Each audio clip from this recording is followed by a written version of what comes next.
अगर आपके घर में 14 से 20 साल तक के 18 साल तक के बच्चे मौजूद हैं और वो आपको ये लगता है कि वो बड़े ज़बरदस्त टेक्नोलॉजी से फुल हैं और बड़े शार्प हैं, बड़े तेज़ हैं और बहुत ज़बरदस्त बच्चे हैं, तो ये समर वेकेशंस के अंदर आप उनको बहुत अच्छे से जज कर सकते हैं कि वो कितने तेज़ हैं और कितने पानी में। आप एक काम करें कि आपके चाहे लड़के हों या लड़कियाँ हों, 2 महीने के लिए घर उन पर छोड़ दें।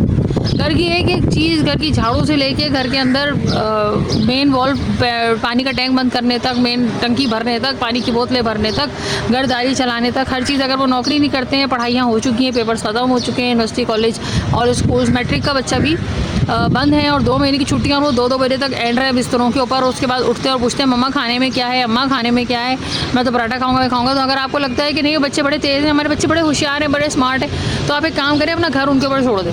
आपको 3 दिन के अंदर पता चल जाएगा कि उनकी स्मार्टनेस जितनी है ना, वो अपना घर चला सकते हैं या नहीं चला सकते। बहुत सारे बच्चे मुझसे कहेंगे आंटी बस कर दो, खाला जी बस कर दो, जाओ अपने बच्चों पे जुल्म करो, ये करो वो करो। जुल्म की बात नहीं है बेटा जी, ये तुम जर्मनी और फ्रांस और अमेरिका और कनाडा जाने के चक्करों में माँ बाप से पैसे हट रहे हो कि हमें बाहर भेजते हैं, बाहर भेजते, बाहर भेजते। बाहर कोई अम्मा नहीं बैठी होगी तुम्हारे लिए खाने पकाने के लिए, कपड़े धोने के लिए, बर्तन धोने के लिए। वहाँ बटन भी टूट जाएगा ना, तो खुद ही लगाना पड़ेगा तुमको। वहाँ पे कोई दर्जी और मासी और ये सारा सिस्टम नहीं है, जो जिसको हम बच्चों को घरदारी कहते हैं या कामकाज कहते हैं, जो हमारे यहाँ शाही एक तबीयत बना दी उठाकर कि नहीं जी वो तो काम तो मासी करेगी। मैं हैरान होती हूँ 20-20 साल की लड़कियों के मुंह से ये सुन के कि नहीं मुझे तो गोश्त से स्मेल आती है, मुझे तो काम नहीं करना आता। अरे बहुत ही बुरी तरबियत है तुम्हारी, बहुत बुरी तरबियत है। अगर 20 साल की उम्र में तुम इस लायक भी नहीं हो कि अपना पेट भर सको, अपने बहन भाइयों का पेट भर सको, अपने कुंबे को। मैं ये नहीं कह रही कि शादी के बाद ससुराल की खिदमत के लिए आप ये सब कर रही है, नहीं, हरगिज़ मैंने ससुराल का किसी का नाम नहीं लिया, लेकिन आप तो इस लायक भी नहीं कि अपना पेट भर लें।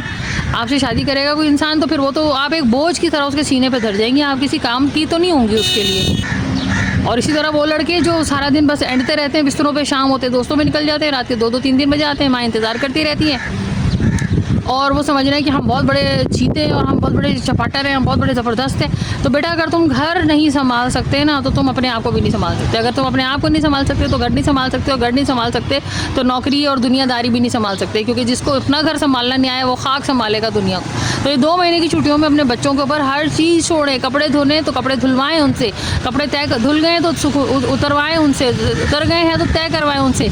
गड्डियाँ बना के और क्या कहते हैं थप्पे बना के जो उसको अलमारियों में तय करवा के रखवाएं कि पता चलो फला ये होता है। अब आप करवाएंगे ना, आपको पता चलेगा कि आपके बच्चों की ऑब्जर्वेशन कितनी है कि अब्बा की शलवार है या छोटे भाई की शलवार है। ये आपको पता चल जाएगा 3 दिन के अंदर अंदर कि आपके बच्चों के कपड़े जब वो इधर उधर रखेंगे ना, तो आपको अंदाज़ा हो जाएगा कि लो इनको तो इतना भी नहीं पता कि इनके घर वालों के कपड़े किस डिज़ाइन के होते हैं, क्योंकि सारा दिमाग तो मोबाइल और कंप्यूटरों में लगा हुआ है, दोस्तों में लगा हुआ है, यारियों में लगा हुआ है।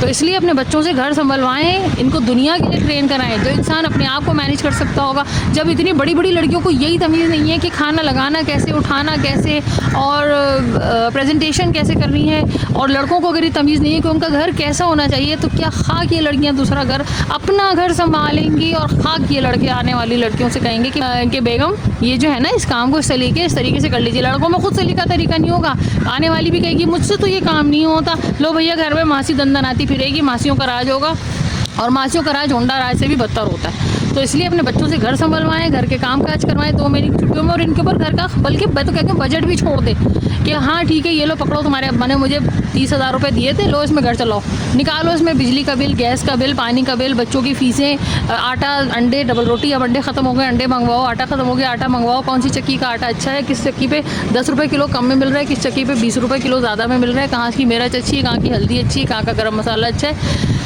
करवाएं इनसे, इनको पता चले कि माँ जो सारा दिन इनको पका कर खिलाती है ना, उस सौदे को जमा करने के लिए दुनिया के कितने कोनों में माँ जाती है, घूमती है, फिरती है, बाप किस तरह उस पैसे को लाता है, और फिर उसमें से ही बचत किस तरह निकालती है कि ईद बकरीद इनके कपड़े जूते लत्ते सब बन जाते हैं, और किस तरीके से इनकी फ़ीसें भरी जाती हैं। तो इनसे ये करवाएं।